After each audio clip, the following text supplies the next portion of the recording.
What's going on, guys? It's Zach Perna here and welcome back to another video. So today we're just doing a good old-fashioned Q&A. I haven't done one of these in a while.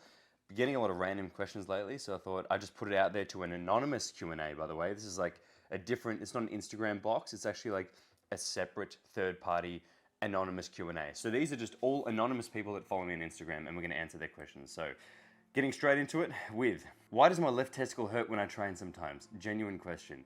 I actually don't know, but I swear back in the day when I used to do hamstring curls, my nut used to hurt. Same as Joel, he said the same thing. Does anybody know why your balls hurt sometimes if you're doing hamstrings? Is it connected? Because in my mind, I was doing like a hamstring curl and I'm like, this is like stretching my nutsack. Not textbook definition of the muscle you're supposed to stretch, but there's gotta be something there and it went away, weird.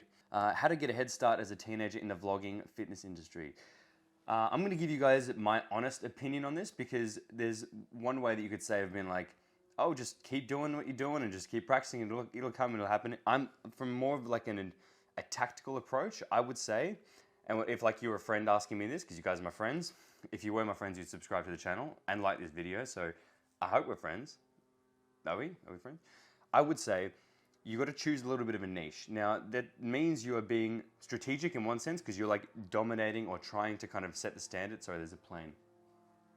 Sweet, fly over my house. Choosing a niche is strategic in the sense that you will kind of dominate a particular area or a style of like content or whatever that is. Now, this is actually easier done, really, because everyone is so different. It sounds complicated, be like, oh, how can I find a niche and so saturated? Everyone's so different, and there's always a unique spin that you can put on something. And the quicker you can figure that out, what that is, the easier your journey will be. And also authenticity. Just be super transparent about who you are and trying to connect with people, because the more you can connect with people, the better it is. So when I film, like me talking to the camera right now, I imagine I'm talking to like a friend and I'm comfortable like being myself or whatever for the most part, and I just don't think about people watching it. Because if I think about people watching it, I'll like try and act up or do weird shit. So like I just personalize the camera and then try to create that level of like intimacy, I guess, without being strange with some of you guys and girls. So that's what I would say is find your niche and be super authentic, transparent, and try and add value as much as you can in the form of motivation, education, or just entertainment is pretty much the easiest few. Lost it. Hi, my name's Dave and I like cock. As I said in my Instagram story, Dave, we just aren't connecting on that one. So one of our many differences. Okay, would you and Joel be interested in filming some behind the scenes on creating slash and different patterns? Yeah, 100%. So if you guys don't know, Joel and myself create a pajama company. That's what Joel does full time now, and I do it alongside him as well. A lot of fun. There's a lot that goes into this, and literally me and him doing this all together. So I will definitely do that. If you guys want to see it, let me know in the comments, because there's stuff happening all the time in running this business that is really different. We want to get a podcast going this year, but we just got to get our ass into gear, and that will be like more about business, just us talking shit, a bit like funny, bit more lighthearted and just relaxed and just covering different stuff to help people out. So that's the goal, but yeah, I can also do YouTube as well. How are your house renovations going? Good. Joel's been doing that. We bought the joint like before COVID and didn't do anything for years. And now Joel's been smashing it out because he used to be a chippy, so that's kind of his area. Nothing dodgy, but what's your favorite workout playlist? I will link it below. If I forget, it's Jim Kunt on Spotify. It's got a picture of Bear. It's all UK rap. That's pretty much all I listen to is UK rap. And then lately, Fred Again sets, just because sometimes they get me going. What did you do before YouTube? Question I get quite a lot. So before YouTube, I was working at a supplement store, ASN, and also at uni. Did Bachelor of Commerce, finished uni. Still working at the sub store a little bit, and then I just tried to kind of get out of that as I was growing my social media and tried to move it more towards like doing online coaching. So Dad's like, as soon as you can make more money from online coaching, quit your job as soon as you can, basically, to give yourself more time. I did that and I doubled down on social media. And pretty much I was able to keep it going from there and kind of collectively create a career out of it, which is pretty cool. But yeah, I was offered a job in finance basically straight out of uni, and I had to make the decision on whether or not I pursue fitness and social media or whether I pursue finance, which seemed like some decent money in the beginning. And it was actually a difficult conversation. I know like in hindsight, I'd love to say like, oh, it was definitely fitness, but it took me a day of thinking, oh, what should I do? Like, what's the right thing? But yeah, very glad I made the decision that I did. How do you deal with online haters and judgment? I've spoken about this before a lot as well. I think haters and judgment, like if you're being yourself and you're confident and you get hate, it affects you way less. Whereas if you're putting on a persona, you're faking a little bit and then you get called out for doing that, or you get called out for being insincere and all these things, it really kind of strikes a chord, I think. So in my opinion, if you're authentic and confident, you don't really care about haters too much because you know that they're kind of in a worse position than you. I've never seen, like, it's the classic saying, you don't see a hater that's doing better than people, because it just doesn't happen. Like, if you're feeling like you're moving ahead in life and doing well, you don't have time or the care factor to hate on anyone else. So it's like the people that are doing this, the hating, whether you like it or not, like if you're one of them, it just doesn't look good for you at all. Like, you've got to ask yourself why you're even hating in the first place. And that's kind of what I do. If somebody hates on me, I already know it's not coming from a good place. Like, they have some issues, and I let them deal with it, and I don't worry about it. Don't include me in it. So yeah, it's kind of like, if you're confident within yourself, it affects you far less, for sure. Has your entrepreneurial drive and motivation changed since getting into a relationship?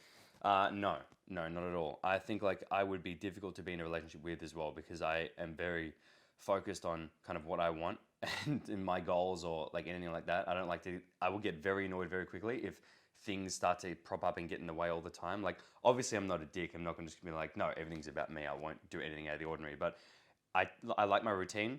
And if I'm not moving in the direction where I want to be in, I don't like it. Things need to change. So, but no, Izzy's great. I mean, she actually helps me more than anything on that. What are your 1 rep maxes in the big 3 lifts? Deadlifts, couldn't tell you. I've only done, like, I think 160 for 2, I think. Squats, couldn't tell you. Bench, I did 150 for 1, or 155 for 1, I can't remember. I don't like 1 rep maxes. I don't like 1 rep maxes at all. In my opinion, if I'm going to injure myself, it's going to be doing that. And why would I want to do that? Why would I want to increase my risk of injury just for, like, to see how many I could get on one? It doesn't make sense. Also, the way I train, it's not about lifting the heaviest possible weight. It's actually the opposite. I train to try to get the most stimulus out of the smallest amount of weight possible. Sounds counterintuitive, but it's not. It's getting the most out of the least. It's actually quite efficient. That's what I like to do. So if I were to do working sets of 10 and use, say, like 40 kilo dumbbells on a press, I could do sets of 10 with 50 kilo dumbbells, but the form would be vastly different. Same as if I'm doing a very clean, slow 1 rep max, as opposed to a very fast 1 rep max for trying to get more weight. More, like, prone to injury, and to me, it's just not really worth it. Plus, I'm not, like, naturally strong either, so it's like I'm just pushing against a closed door. Favorite cologne? A few, actually. I like Creed. That's Aventus Creed. And then I also like this new Mont Blanc one. Put that here. I think it's called Legend. And then Dior Sauvage. Is that how you say it? Such a wank. Sauvage. Realistically, how long would it take someone to get shredded if they're around 15% body fat? Depends. 15% body fat doesn't look the same. If you store it all around your midsection, it might take you ages to get shredded. For me, I store a lot of it around my midsection, so my arms might look shredded, but then I'm not, because I have to keep burning fat, and by the end of it, my quads are feathered, my hamstrings have lines in them, and then I've just got abs. So that would take me, from 15% body fat, not really seeing any abs, it would take me around like 12 to 16 weeks, I reckon. Depends how fast you want to do it. If you diet super aggressively and get shredded immediately, your body will push back quite hard, and you'll feel the effects of dieting. You'll feel hungry, you'll feel tired, it will suck, you'll want to binge. It's like bad. Whereas if you can do it really slowly, those effects are minimized, but each to their own. I've done aggressive diets in the past and been okay, and I've seen people do aggressive diets and bounce back entirely. So it's depending on what you're willing to do. If you had to consume only one carb source, what would it be? I'm gonna say rice. Rice, or as I used to say when I was younger, Raw's. When I was earlier videos of me on YouTube, I used to say Raw's. I say rice because it agrees very well with my gut. I don't get any irritations from it. I really love it, and sushi is like the best thing ever. It goes with everything. I have rice every single day, pretty much. If I have oats, it bloats me. I enjoy them, but I just feel a bit gross. But rice is like, and rice pudding too. How good. Who would you find easier to slap in the face? Ross Edgley mid-cheesecake bite, or a newborn child? I've never slapped a baby before, but I'm afraid I'd have to in this case. There's nothing cuter than Ross and his cheesecake. The man loves cheesecake, and I couldn't slap him. I just couldn't slap him. I'm sorry. Give me a baby. Can you explain the differences between a clean bulk and a dirty bulk? Which is better? Clean bulk, basically, let's define these. A clean bulk is a bulk using bro foods of like clean, less processed foods, white rice, sweet potato, brown rice, meat, stuff like that. Dirty bulk would be just getting calories in for the sake of it, KFC, everything else like that. A dirty bulk is either for the lazy who can't be bothered actually figuring out what they need to eat and eating within those lines, or the pigs who just want to eat a shitload of food for the sake of it, or people who have a really, really fast metabolisms and simply can't get the calories in from clean foods. Because if it's a really palatable meal, like KFC meal or ice cream or whatever, it's a lot easier to get those calories in than having some, peanut butter and rice or whatever. Like, it's just a strange combo, but still. So that's the difference. Is one is made up of less processed foods. Can be harder to get a lot of calories in. If you need to eat like 6,000 calories a day, like some people do, it might be easy to have a little bit of shit here and there or as part of the day, but I wouldn't recommend it. I would always say try get your foods from the least amount of processing possible, just because it will be healthier in general, because the less sugar, in my opinion, the better, especially when you're in a surplus. I think it's quite important to control. How to grow penis size. Haven't figured it out yet. If anybody has, please let me know. Be curious to see. What's best food for mind, muscle connection, and pump? Mind, muscle connection, I wouldn't say there is a food unless you want to get super into it and be like less carbs for more of a nootropic brain-focused state, but I wouldn't think that would really make a difference. I think food for pump, though, interestingly, you can have watermelon, which I was going to do a video the other day. I figured out you need to eat like 1.5 kilos of watermelon to get the right amount of citrulline, like 2,500 milligrams of citrulline to get muscle pump, because citrulline and arginine both are like nitric oxide kind of precursors to increase blood flow and dilate blood vessels. So you could do that, but really the quickest one to get a pump is just salt. If you just have, like, you should have enough carbs in your system to help, and if you have some salt and water and you're hydrated, you should get a pump. If you want any sugars pre-workout, like carbs, salt, water, you'll get a pump. Arginine and the nitric oxide stuff like citrulline, that's in my pre, that just kind of elevates it altogether. How to increase strength. Is it better to work low reps, high weight?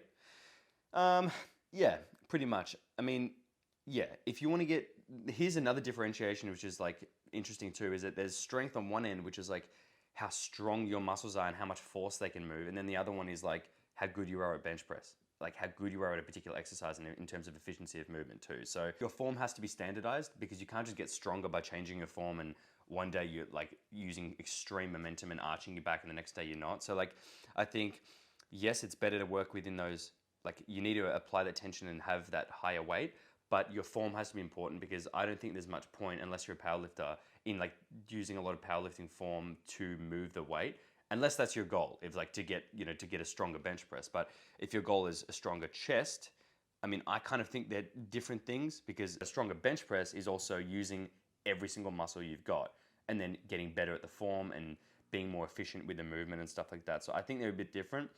That's why I don't train powerlifting style, because if my goal is hypertrophy and growth of, say, growing the chest, I don't need to get better at bench press or focus on that as much. I'll focus more on getting the hardest possible contraction and having the most tension from the chest and on the chest as possible. So a little bit different.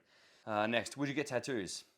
No, I don't think I would. I wouldn't decide on anything and couldn't commit to anything. Favorite movie, TV series right now? What am I watching right now? Alice in Borderland, which is pretty insane. I'm heading to Japan soon, so that makes me like, kind of gets me excited in a weird way, because you see all this Tokyo stuff, but that's pretty sick. Also saw the new Avatar. That was sick too. Although, did you guys find yourself in Avatar holding your breath every time they'd go under? Because I'm like, this is too long. These guys are from the land. Every time they go under, like...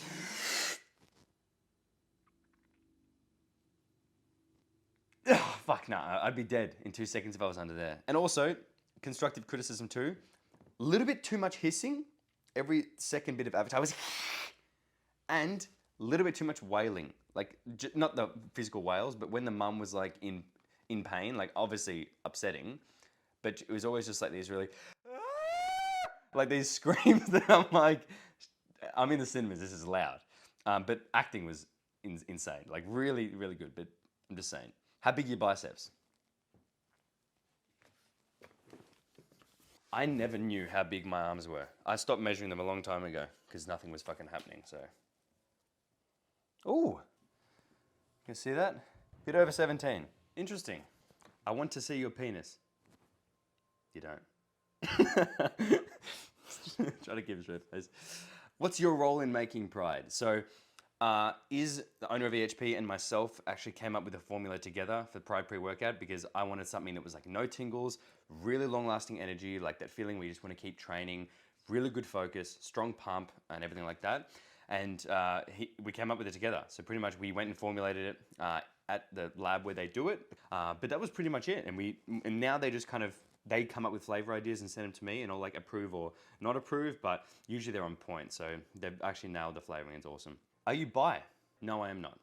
What was your favorite show when you were a kid? SpongeBob, 100%. I still love cartoons. Rick and Morty's my jam. What's yours? What is your favorite TV show of all time? I wanted to get into the anime ones, like all that stuff, but I literally don't know where to start. So if you guys like that as well, those ones, comment below.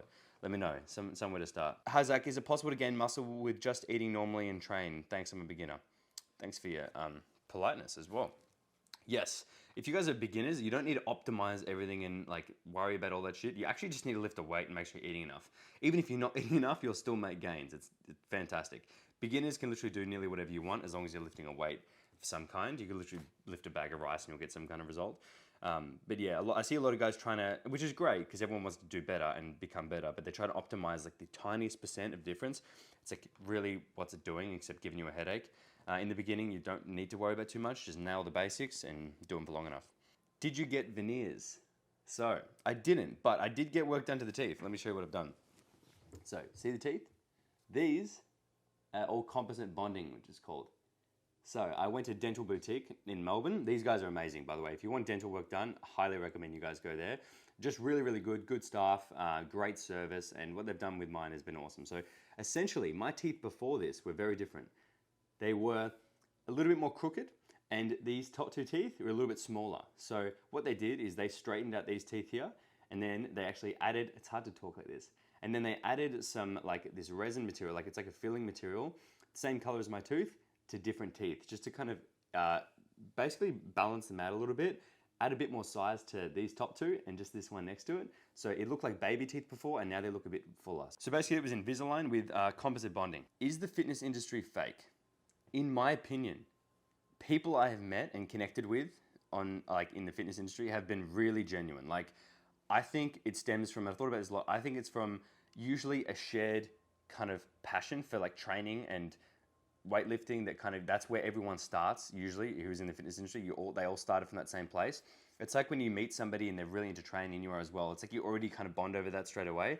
I think that was the same thing. So like Gymshark would host all of these events, and I've literally met some of like my best mates, I swear, I've met through this. Like it's really cool. So I remember, yeah, Gymshark used to like host things and invite all the athletes down.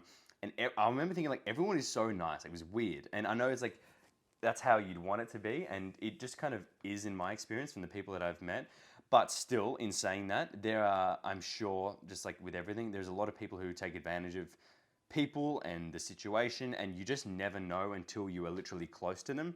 And they might seem like they're all, oh great, and they're virtue signaling, and they seem so nice, and they're saying the right things, and they even might be nice to you in person, but you just never know behind the scenes. So like, as much as I can say, the people I've met have been awesome and like amazing, and some of my like, yeah, best friends in there, I might have met some people as well who I thought, oh, he was a great guy, and then I don't know, they're just completely different off camera. So like, you guys would have a better idea than me probably. If you're consuming the content, you'll probably get a good idea of someone after seeing a lot of their stuff. But that said too, it's tricky because everything is tailor-made and created. Like if I don't like a line of what I said, if I don't like something I just said, I could get rid of it now. So I could have got rid of it, or did I? Clearly didn't. So it's like very curated, but still, I don't think it's fake. I don't think the industry is fake. I think like generally the people in it who are at the top are good people, because if they're not, they wouldn't be there. Like look at Chris Bumstead, for example. He's just a ripping guy. Like he's just a genuinely good guy in person. Like when I met him, we like connected and hit it off pretty well as just mates. It wasn't anything forced or weird. And then when people see his content, I feel like it's the exact same. I can't name the people that I'm friends with in this industry, because literally everyone who I've met has been like a really good mate of mine. A lot of them. Like Matt does fitness, I hate him. Elliot, Lewis, there's so many people that I'm just really good mates with throughout this, which is really, it's a privilege to have, because all over the world as well. Even some guys I haven't met in person, but just connecting online, I feel like you still get that sense of, oh yeah, we'd be mates if like we just met, which is like, it's a good thing to have, like we're lucky. Biggest red flags in a girl. I mean, obviously if you smell, you repeat yourself a lot. Like this is a strange ick, but like if I hear the same story 4 times, I'm like, what do we do? You've told me this multiple times. Do you even remember having this? It's annoying. I don't know why, but it says something weird. Thirdly, a really strong belief in mythical things. I don't know why. I don't know why. I just go, we're going to argue at some point. So I just leave it at that. Another one I'm going to say is being very superficial or self-centered and with no regard for anyone else. Kind of, I feel like that's just people in general, though. It's not specific at anyone. I'm just saying, like, people just shouldn't be like that. Best advice for eating healthy. I would say the easiest advice, limit processed foods. Don't have sugars if you can. Don't have alcohol if you can. And try and get the majority of your foods from animal products and plants, and get some fruit in there. It's quite simple. I feel like you guys know these ones. Thoughts on steroids? I think this is a touchy subject now because, like, the more people talk about it online, the more it becomes kind of prevalent. And there's like two ways of looking at it. Like, one, there's a lot of respect for people who do come out and talk about their experience with it, because it can help other people who are like maybe making that decision. It might dissuade them from making it. It might help them along their way. It also dispels a lot of the misinformation about it out there. So it's quite hard. But the other side of it is the more people talk about it, the more common it seems and the less kind of dangerous it seems, in my opinion, because nowadays you've got kids talking about it and seriously considering taking a potentially lifelong dependent like substance that will affect them, and it has with it a lot of risk factors. They're kind of just talking about it as if, oh yeah, should I do it? It's like when I was 18, I wasn't thinking, oh, should I do steroids? I was thinking like, should I get this gainer? Like it was different because I wasn't exposed to like any of that through social media. Steroids for me when I was like 18 was stuff that huge bodybuilders would take, and like Mr. Olympias. And if you wanted to compete and be the very best in your division, like you'd do that because obviously, of course they would. But then nowadays, it's like people talk about it as if it's something you do and it's something cool. And it's like, to me, I don't like that part of it because of the young people being influenced quite easily. Why wouldn't you be? Like I would, if I was a young guy, if I was 16 on TikTok today, I would feel an immense pressure and kind of an ease of kind of doing that stuff and thinking, oh, that's the path because everybody's doing it. So I think whilst it's good for people to talk about it and talk about their transparency and openness and being genuine about it as well and not trying to like deceive or anything like that, that's great. And then I also think it has to come with it a genuine acknowledgement of like risk factors, side effects, because people will have to do it. Some of them will have to do it for the rest of their lives in a lot of cases. And a lot of those things are dismissed because it's not as fun to talk about. So like, I think it's good that people talk about it, but I think also I get why people don't talk about it because I mean, it also is illegal and it can be promoting a potentially harmful situation for a lot of people. So it's a bit of a tricky one. I don't think there's a right or wrong answer in that sense. Have you ever removed someone toxic? Love to throw that word around, toxic. I don't know if I like it or hate it. Yeah, look, I think I have, but I've also done it a bit more like half-assed. Like I will have kind of distanced myself from people that I think are not making my life or their life better. Like if people are just maybe old friends, like you kind of acquaintances, people you used to know kind of thing that you feel obliged to hang out with. Not that that's my case at all, because I'm still good friends with a lot of people from school, but there have been people that I've met and kind of come and gone that I'm like, you know what, you are not good for me. You're not making my life any better. If anything, you're a bit of a drainer, and you being miserable is kind of rubbing off on me and other people. So I don't want that. And I think there's no harm in going your separate ways. Like if you can help someone that it like means a lot to you and you can help them get out of a situation and become a better person, like I think I'm all for that and I will try to do that for sure. But some people just can't be helped and they don't want to be helped and they just kind of want to drag people down with them. And I think that energy is just shit. Like I like to surround myself with people who make me feel better, who make me want to achieve more and do more and I feel comfortable being myself. And if you're hanging around with people that not doing any of those things and not helping you in any way whatsoever and adding no value to your life, I think it's reasonable for you to consider, what the hell am I doing? Like, get out of there, cut them off. Don't feel bad about it. You don't have to be like, you don't have to make an event out of it and say, let's pencil in the calendar, this is our last day of the friendship. You can just create some distance and see how much better your life is. Maybe it is, maybe it isn't, I'm not sure. But I definitely have done that and it has helped me a lot with just normal well-being. Breakup advice. I would say it's just join a gym, get huge. It's best motivation. Look, this is hard. It will obviously vary from person to person. It'll be so different. But in like difficult breakups, it obviously makes you question a lot about yourself and doubt a lot about yourself and stuff like that. So I would say the first one would be confidence in yourself. Do something good for you. Do something different. Get a bit more confidence in another area. kind of distract yourself as you get a bit more time and kind of feel more fulfilled as a person. You'll realize you don't need someone else to kind of fill that void. You can do it yourself because, yeah, it makes you a better person. You'll probably grow from it anyway. But yeah, if you haven't joined a gym, prepare to get the best physique of your life. Another one, honest thoughts on the fitness industry. I think the fitness industry is great. I think it's doing good things. I think there's a lot of clickbait and stuff that will kind of distort the focus and attention of people in towards more extremes. That's the only thing I don't like, is the extremes of things. Like Liver King got so huge because it's so extreme. But the people who are talking about the normal things that people need to hear, a lot of the time don't get the attention that they actually deserve and the attention that people should give them, because people don't want to focus on what's best for them. They want to focus on what is kind of the biggest or the best or like the craziest or whatever like that. So the bad thing is the extremes. I don't really like that too much. But the good thing is it's all around the same kind of common goal, which is getting better through fitness and making people's lives healthier and better. So in overall, I like it, but there are things that could be improved. Now, that was pretty much it. I feel like it was quite tame. Voice is like going from all this talking. I hope you guys enjoyed this. If you did, please comment below, like this video, and subscribe to the channel if you haven't already. Or maybe if you want me to do another one, you can list your questions in the comments below. But that is it for me, guys. I did hope you enjoyed this. And you know what to do. Stay massive.